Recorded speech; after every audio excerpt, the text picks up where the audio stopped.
What's up, fight fans? Brett Okamoto alongside Marc Raimondi as we are gearing up for UFC 279. The pay-per-view schedule continues, Marc, and I would, I guess, characterize UFC 279 main event as controversial, potentially. Okay. Is that fair? Polarizing? Polarizing Yeah, for sure. Yeah. Is one of controversial those too far? adjectives. How would you describe the main event? Certainly, it is I would say polarizing.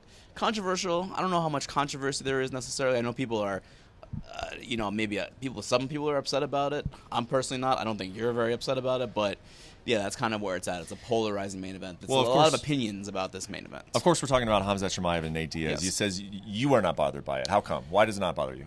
I mean, I think it's just the business, right? And what I mean by that is, first I'm going to do something that you're not going to love, but you know is inevitable anyway. I'm going to bring up professional wrestling. Oh God! And look, it is part of the combat sports business. It is pro wrestling business where there are comparisons to be made. As much as I hate it when you do it, of course there are. So in this case, this is kind of like old school professional wrestling, where if someone is leaving the territory, as they say in pro wrestling, if someone is leaving the company, in professional wrestling, you can book that person, and you do book that person to lose to the next big star, someone you think is going to be the next big star to carry the company into the future. Yeah. And to me, this is really no different than that, except obviously the UFC can't book who wins the fight, but they can book a fight with their big star, Khamzat Chimaev, against Nate Diaz, a fight that Chimaev, by the way, is going to be a huge favorite in. And that's just business. I don't see anything. I got killed on Twitter when I said that this is a fascinating matchup. I got killed for it, and I don't necessarily mean like the stylistic matchup is fascinating, but I just mean the whole story around it and how, from Chimaev's perspective, Diaz's perspective.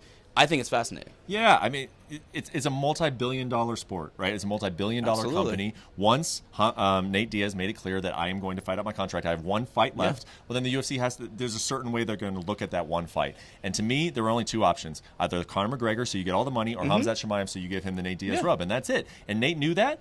And he's accepted it, And we can say, is it right or is it wrong? Or how do we treat our old stars? How do we treat the guys, that have done so much for the company? That's business. Unfortunately, that's business. That's what happens. So I can understand how this fight came together. When it starts, I guess, what are you going to be looking for? I think that, a big reason why a lot of people don't like this fight is because they see it as a complete mismatch. Yeah. What are you going to be looking for when the fight starts? It's a good question. And I do want to say also, I know that initially Diaz did turn down the Chimaev fight last winter, but in April, his team went to the UFC and said, let's do the Chimaev fight. Mismatch. Nate Diaz does not see this fight as a mismatch. And why would he? That's why we love him. That's why everybody loves him. He's fought everybody, and from a stylistic perspective, I guess you really want to look at the wrestling of Chimaev. That is going to be a huge part of the focus, because that is a part of the game, defensive wrestling, where Diaz in the past has struggled at times. He's got great jiu-jitsu. We know his stand-up. He's got great cardio. He's as durable as anyone in the sport. But the defensive wrestling is something that is not easy to deal with, especially someone who has the pedigree of a Chimaev. So that's kind of be does he come in and shoot right away? He didn't do a whole lot of wrestling against Gilbert Burns, Chimaev. Yeah. So maybe that's what Diaz's team saw. Yep. And I give them credit too, because even in the Leon Edwards fight, that was a fight that a lot of people said, why is Nate Diaz? Why do they want to fight Leon Edwards? Sure. And look, Diaz lost the fight, but in the fifth round, he was still from a cardio perspective was still pretty fresh. He hurt Leon. He almost finished him. Yeah. So I think that's what they saw. I'm not saying they see the same thing in this fight, but you can tell they might have a plan if they're asking for it. Let me ask you one final thing, and then we'll wrap this up. And we got a lot to talk about. Please stay with us during Fight Week for UFC 279. I think one of the reasons why people don't like this fight is that old tried and true thing of the UFC is trying to send him out on a loss, And of course, I don't think the UFC would mind if Khamzat Chimaev, a guy they're trying to build, would beat Nate Diaz. Yeah. I don't know if it's this malicious thing of we want Nate Diaz to lose, so he's not worth more. Sometimes that's true. And also, why is that so bad? Well, yes, it is. That's always still business decisions. But what I'm saying is, do you think that in certain cases, yes, a guy's coming out, he's in his prime, he's climbing the ladder.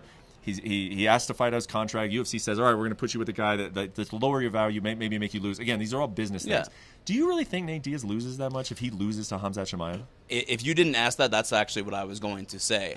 I know that there is that polarization of this fight, but yeah, what really happens to Nate Diaz if he loses this fight to Chimaev? You think he doesn't make a boatload of money in whatever he decides to do next, whether it's boxing, MMA, who knows some boxing what, promoter's jiu-jitsu? not going to want Nate Diaz if Khamzat Chimaev out-wrestles him at UFC 279? He absolutely does not lose anything. I mean, we haven't seen the fight yet, so we don't know exactly, but to me, regardless of the outcome of this fight, what does Nate Diaz really lose? He's still going to be the hottest free agent in combat sports, in a few weeks when that period is over where the UFC has the exclusive negotiating rights.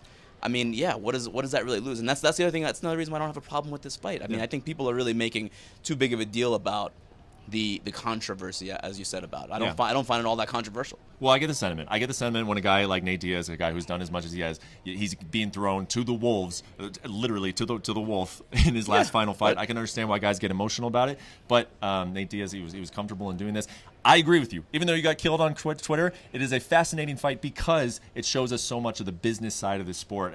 The business side is really fascinating behind the scenes. We'll see how the fight plays out at UFC 279. Again, stay with us on the YouTube channel. We'll be doing full coverage of the entire card from Las Vegas. Thank you for watching ESPN on YouTube. For live streaming sports and premium content, subscribe to ESPN+.